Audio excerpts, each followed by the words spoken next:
Okay, so welcome all on Loud TV. Today, I'm very, very happy to welcome Frank from the band Cryptosis for a great interview. So, maybe to start with, Frank, you can introduce the band because maybe not all of our audience know Cryptosis. All right, we are Cryptosis from the Netherlands. We are a progressive extreme metal band.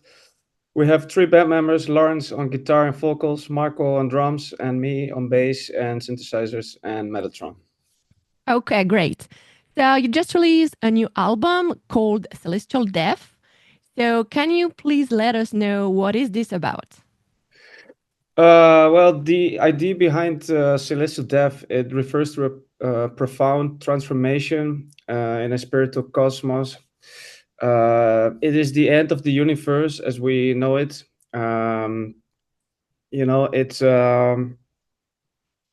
it symbolizes basically the death of all beliefs, of systems, of existence. Like with the rise of technology, like AI and other once similar futuristic concepts, we have entered a new world, and that is still in the process of defining. And this album is our way of exploring and expressing that transition. Okay, I've been reading in an interview that you gave previously about the album that for this album you said that you pushed the boundaries of your music, but then the interviewers didn't ask to which extent did you push the boundaries. I, Was in terms of music or the concept or the lyrics, or we don't really know. I think it's in terms of music. Like our previous album was pretty technical stuff. It had a lot of intricate guitar stuff, bass, or some really difficult drums.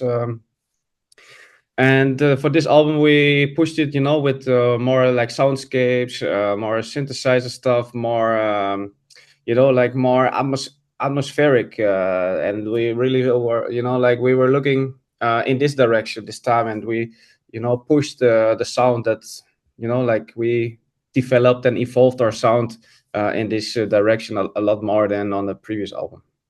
That's really interesting because honestly, I did not know the band before I prepared the interview. And so I listened to the album. And what came to my mind was like, okay, theoretically speaking, you are described as thrash metal and kind of sometimes black metal. And when I listened to the album, I was quite surprised because I found so many touches of very kind of different styles of metal. Like, okay, there are some black touches, some thrash touches. Sometimes I identify some prog stuff, even some doom stuff. So, yeah, maybe you can tell us more about this creative process in terms, first, maybe of music. Well, everyone in our band has a totally different favorite music. Like our drummer is more like in the old school stuff, Motorhead, this kind of stuff, like something that you would really not expect when you hear him play. But he also likes this progressive stuff, like Steven Harrison. Porcupine Tree, Opeth, all this, like musicians music, so to say. And our guitar player is also really interested in Symphony X, Opeth, this kind of guitar oriented stuff. I am myself a bit more into black metal, and but also electronic music. And so if we put everything together and everyone puts their own fingerprint, you get something that sounds a bit like what we do, I think. Okay, that can explain why there are so many Yeah. different influences. If we go back on the creative process, how did this happen? Like, okay, let's create a new album, and first you get this concept, this very dark concept that you explained, then music, then lyrics, or um, all. Yeah. Mhm. No, it's more like this kind of stuff like we talk about, when we are in the bus to play a concert, and like these topics we discuss. And it's not something that we actively think like, okay, we're gonna write an album about this. It's more like we start just writing music, and and you have an idea, and you work on it, and it evolves, and it leads the road to this way or that way, and like you experiment and you see where it ends up. And at some point, like you have a fair amount of music, and then we start thinking about, okay, so we have been collecting ideas for lyrics as well in the past years. So what song with a certain like vibe matches one of these ideas for lyrics, and then we just match these up and start writing lyrics. So basically the lyrics are the last things that we do before going into the studio. But you had the concept, the very dark concept first, right? Yeah, we just collect IDs, during like you watch the news, or like you read some articles, or you'll find some, research that someone did, and you just keep on collecting this. And like we have a folder that we just put all these raw IDs and links to articles or whatever. And at some point, like some things doesn't, like they don't match together, or and so you end up with this year. And all the three of you are involved in the entire creative process, or do you have some specific skills that you make happen all along? No, that's only Lawrence and me, guitar player, and me. We write basically 50-50. Sometimes he writes a really cool riff. We work it out in our home, studios, with some drum machines, and we just upload it to a Google Drive, and then we just share the links and we check it. And sometimes we don't like it, or the others don't like it. Sometimes we really love it, and then we just continue working on these kind of pieces. And so like after some time, it extends as a full musical piece. Hmm. And can you please let us know more about the great artwork of the album? Yeah, we have Eliran Kantor. Maybe you know him. He does a lot of famous albums. So we have been working with him for the debut album as well. And this time we just shared all the demos that we had. Like we had worked out some pretty good sounding demos. Like they were more or less sounding like the final material. We just sent it to him, and we said like, well, this is basically what the lyrics are about. You just do whatever you do, and can you translate this into a visual that's fit the music, fit the aesthetic of the band. He also came to see us play in Berlin in the beginning of the year. So like we had a really cool collaboration here, and Okay. it was just his interpretation of what we were doing musically. Okay, so this is nice to see that not all artists use AI to do still some design for the album. No, no, no, never. Yeah. You were talking a few seconds ago about playing at the beginning of the year in Berlin. Do we have any chance to catch you up on tour in the next few months or during the year? Yes, we will. I will just quickly check the That was not list. supposed to be a tricky question, right? um, Let me see. In France, we will be playing Dijon Okay. on June 3rd, Okay. together with Onslaught, old Mm. school, old school band. Do you know France? The language? No, the country. Yeah, yeah. The country No, that. it's no, it's really nice. Yeah, we have been playing there quite a lot in the past. Okay. Really good. Yeah, In Dijon, there is very, very good wine if you like it, and cheese also if you like it too. Both can be a very, very good. sounds good. Yeah, again, package when you play in there. Talking about also playing live, do you, when you prepared the album, do you anticipate that some songs are designed or crafted for being playing live, or is it something that you never take into consideration? Oh no, we are a live band. We play a lot of concerts, a lot of tours. We try to do as much as we can. So no, when we recorded and wrote all the stuff, our guitar player, for instance, just like checked like, no, I'm gonna not gonna do many overdubs. Like I'm trying to keep the guitar line as real as I can, pull it off live. And there's occasionally a few overdubs when there's like some guitar solos or so, but it's just the same rhythm as I, for example, play in the bass. So that's not really a thing, but yeah, we keep it in mind to like how to play this live. And I also play in a stereo setup, so that means like I have one side of my bass sound is like a bass guitar. The other side of the sound is a pedal that I use to emulate orchestras and this kind of stuff. So most of the stuff that you hear in the album, we can actually do live in a live setting. Okay, so that's great. You're a Yeah, live band. yeah. And talking also about this, all the questions make me think about other very interesting, I hope, questions. But the live industry is very complex, and the music industry is very complex too.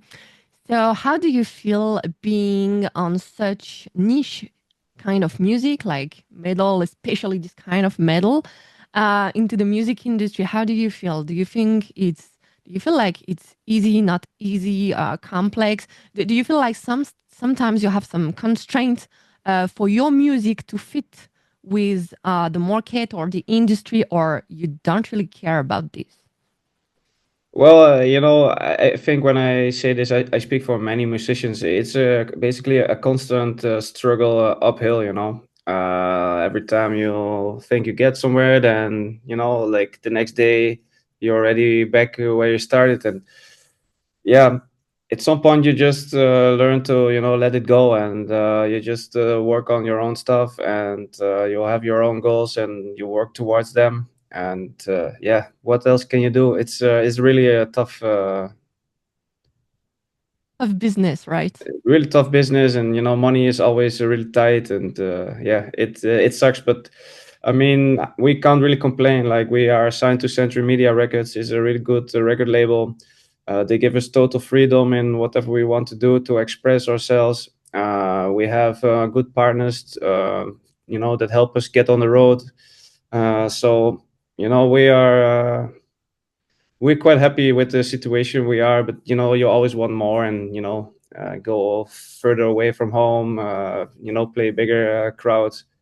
uh, Mm. but it's just something that you have to work on. And I mean, if you have this the next day you start the band, then where's the fun? Yeah, sure. That's the game, right? Yeah, Also, something that I wanted to know in line with this question is that you are from the Netherlands, right? yeah. How is the metal music in there? Is this not maybe a big part of the music industry, but how is it perceived into the market or a music consumer in general? Like in the mainstream market, it basically non-existent. The only music that's being played here on the radio is like rap, some pop music, the famous American singers. And there's some dance music. It's also a bit underground, but they have really big festivals, like, I don't know, 50, 60,000 people. But I think the biggest metal fest in the Netherlands is like 9 or 10,000, and it's like only one. Okay. So mostly are like really small festivals, 1,000, 2,000 maximum. So it's a really small, like, in terms of business, it's really small. But we have quite a lot of fans. Like, I mean, if Slipknot is playing in Amsterdam, they sell 17,000 tickets. So I mean, there's people who love it. It just like, we are a bit neglected on the radio, I would Yeah, say. sure. Same Yeah, here. yeah. But I saw in the news few days ago that now you can be graduated in heavy metal in the Netherlands. There is the first kind of diploma. So I was like, okay, maybe there is more demand on the Netherlands market, or maybe not. It's just, No, no, I think it's a really a niche yeah. that they set up the school, and it already exists, I think, for like 10, 15 years. Like, actually, I know a few people who went to this school. It's nice, that you can study heavy metal, but where are you gonna work? Yeah, sure. Definitely. Maybe I have two last questions. Going back on Cryptosis. The first one is that imagine some people that not know you want to start to discover the band. Which song is the best according to you to discover Cryptosis in all your Uh, discography? in all our discography, if you are in, yeah, we have a lot of fast stuff, but also some more like mid-tempo stuff. So I think the songs that we just released, "The Reign of Infinite," could be like more like broader, yeah, perceived by a broader audience. The song that we have on our previous record, "The Prospect of Immortality," is also quite a big musical piece, also slow. And other than that, just check the top songs on Spotify, and yeah, you will find Okay, out. Yeah. we'll advise people with that. And to end up, I have one question I really, really like to ask to people that I interview. Do you have a very, very fun anecdote from tour that you never told before, or something that not that much people knows that you can share with us? What kind of story you looking Anything you for? want. Yeah, any kind of anecdote. You can say everything in here. Yeah, which is being broadcast. Don't worry. It's just the three of us with my cats. No. Yeah, there's so many crazy stories from tour. If there is Yeah. one that is very nice or that you can tell here at least, Uh, or something you're proud of, or yeah, well, I don't know. It's there's so much shit happening on tour. It's still not a tricky question, I swear. But honestly, all the time people share very kind of sweet or nice or fun stories. And it's nice. well, maybe you would say, don't meet your heroes, and like most of the time it's true. But in the beginning of 2024, we did a tour with Cynic and Obscura, and although they are Obscura a bit in the news right now with in a, like a bit of a negative situation. But from what our experience is, like Steven is like really cool, but also really relaxed and friendly, and like really nice dude. Like we were opening up for them, and he tried to make sure everything was really good for us, and he lended a lot of equipment from Obscura to us that we could use every day. And I read a lot of negative stuff about him online these days, but we had a totally different experience. Okay, so that's a kind Yeah, anecdote, yeah, yeah, kind yeah. fun. Maybe do you have final words for the French audience before you come in Dijon? Yeah, thank you for meeting us always with such enthusiasm. It's really fun for us to come to France, and we hope to come back many more times. We hope so. Thank you so much for your time, Frank, Thank you. and we hope to see you live. Definitely, and let me know if you want to come to the show. Sure, not that far away from my house. So Cool. I will let you know for sure. Thank you so much. Have a good day and see you soon. See you later. Bye. Bye bye.